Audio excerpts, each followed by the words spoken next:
مرتب حلو في مصر يعني، ما تكلمش انت شخص ناجح جدا، انت شخص ناجح بتاخد 50000 جنيه في الشهر بمعايير كتيره جدا، انت شخص ناجح. 50000 في الشهر يعني لو حوشتهم كلهم طول السنه، وافترضنا انك بتاكل ببلاش وبتشرب ببلاش وبتخرج ببلاش وبتحوش 100% من مرتبك، 50000 في 12 600000 جنيه.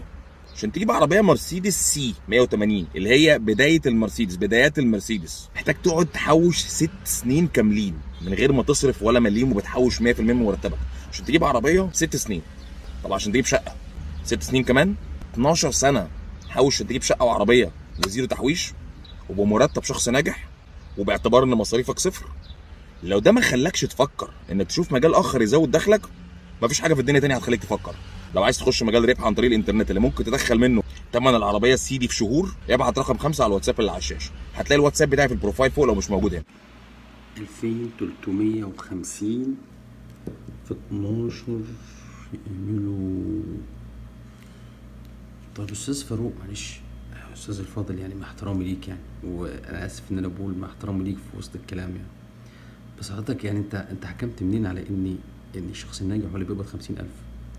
انت كده حضرتك لطيت، يعني هنقول ايه، 70 مليون مواطن في مصر، لطيتهم لطه وحشه، يعني انت كده شلحتهم في الحيط بالرقم ده. ثانيا حضرتك يعني هي 50,000، 50,000 ده يعني هو إنسان ناجح بس ناجح في مجالات تانية، يعني ناجح في مجالات يعني شغل بالليل، يعني تمام، اللي هو شيفت نايت. الناس اللي هم بيقبضوا 2500 و3000 دول زعلوك في ايه؟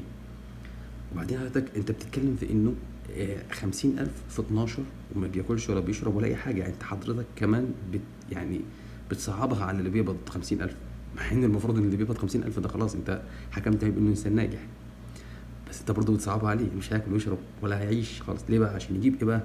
مش عشان يجيب جهاز مثلا غسيل كلى يحطه في مستشفى مثلا على اساس ان هو يعني صدقه جاريه ليه، لا، عشان يجيب عربيه مرسيدس.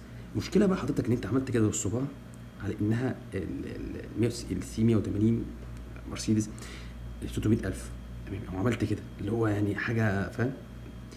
بعيدا عن ان 600000 دي دلوقتي بتجيب نيسان صيني اللي هو بيسموه نعش الطائر، تمام، لكن حضرتك هو ال 2250 اللي بيقبضها الانسان العادي، الموظف العادي او المواطن العادي حتى لو قطاع خاص، تجيب له عربيه لادا موديل 73 من اللي هي واخده اربجيه في دماغها كده، كانت يعني ايه، اتسقط في حرب اكتوبر يعني. ففكره بقى ان احنا نتكلم في انه هيقعد 6 سنين يجمع في فلوس عربيه مرسيدس. انا اعرف ناس، يعني حضرتك ابهات، هو ليه 12 سنه او اكتر بيسدد في اقساط جمعيه تلاجة جابها لبنته في جهازها يعني، وتقريبا حتى المصنع بتاع التلاجات يعني خلاص فلس وقفل، وهو الراجل لسه بيسدد في اقساط تلاجة جهاز بنته. يعني انا لو بقبض فوق 50,000 مش هبقى فاضي اصلا ان انا ادخل تيك توك، مش هبقى فاضي اصلا ان انا اتفرج على فيديوهاتك. فانا مش، حضرتك مش فاهم حضرتك ايه الفئه اللي انت يعني انت بتتكلم معاها. ال50,000 كده بتتقال عادي كده، بتتقال في وسط الكلام.